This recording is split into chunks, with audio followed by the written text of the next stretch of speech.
There are some stories that are so complicated and emotional, they are best expressed through video. And that's the case of this documentary titled The Heart of a Murderer, where a mother forgives the man who killed her daughter.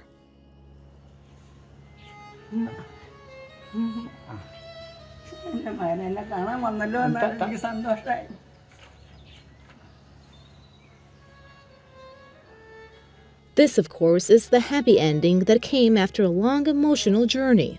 Rani Maria, a nun, was killed by a man who thought her religious convictions posed a threat, and the mother of the victim has forgiven him.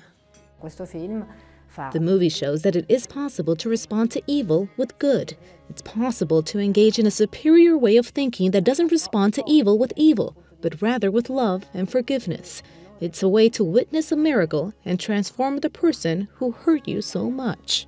On the 25th of February, 1995, the killer, Samundar, stabbed Sister Rani Maria more than 50 times.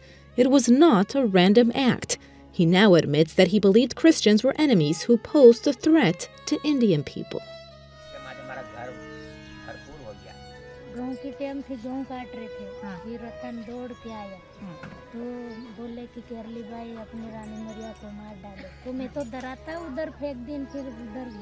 The killer was arrested and sentenced to life in prison.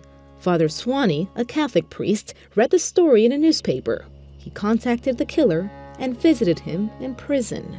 First time when I met him, he was very discouraged. He was full of anger and despair because he felt that he was cheated by others. So he had that feeling now that time. But when I embraced him and we had a long silence, what I told him, God has forgiven you, and we also forgive. And I accept you as my own younger brother, and I will be with you throughout your whole life. Over time, Father Swami even organized a visit between the victim's sister and the killer. It was more than just a meeting, though. It was a moment of forgiveness and of moving forward.